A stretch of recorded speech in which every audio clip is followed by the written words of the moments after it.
जगतजननी कुलदेवी श्री उमिया माताजी उमिया धाम ऊंझा संस्थान द्वारा आप सभी माई भक्तों पर हर हमेश आशीर्वाद बरसते रहे, ऐसी जीपीएमसी न्यूज 24/7 लाइव की प्रार्थना।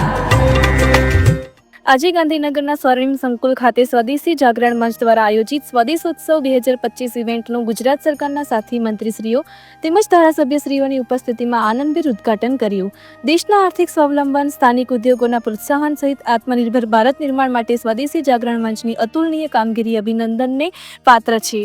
આ સ્વદેશોત્સવ મહોત્સવમાં એમએસએમઈ, સ્ટાર્ટઅપ્સ, હસ્તકલા, ખેતી આધારિત ઉદ્યોગો, મહિલાઓના સ્વસહાય જૂથો તેમજ વિવિધ સ્થાનિક ઉદ્યોગો લાભ લઈ શકશે। સ્વદેશી વિચારસરણી માત્ર આર્થિક સ્વાવલંબન સુધી સીમિત નથી, પરંતુ સંગઠિત, સશક્ત અને સમૃદ્ધ ભારતના નિર્માણ માટેનો મજબૂત આધાર છે।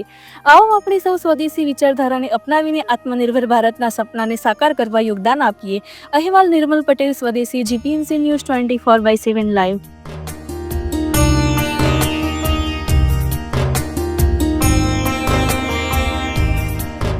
સ્વદેશી જાગરણ મંચ દ્વારા આ સ્વદેશી મેળો એ ડિસેમ્બરમાં 5 થી 9 દરમિયાન યોજાવાનો છે અને આ મેળામાં સ્વદેશી ઉત્પાદનો, એના સ્ટોલ અને એના માટેના ગ્રાહકો તરીકે અને આ સ્વદેશી મેળો એ આત્મનિર્ભર તરફનું પહેલું કદમ છે અને પોતાના દેશનું ગૌરવ કરી શકે એ પ્રકારની ચીજ વસ્તુઓનું વેચાણ આપણા ત્યાં થાય અને એ દિશામાં આગળ વધી શકાય એનું આ ખૂબ મહત્વનું એવું પગલું ગુજરાતમાં યોજાવા સ્વદેશી જાગરણ મંચ તરફથી થઈ રહ્યું।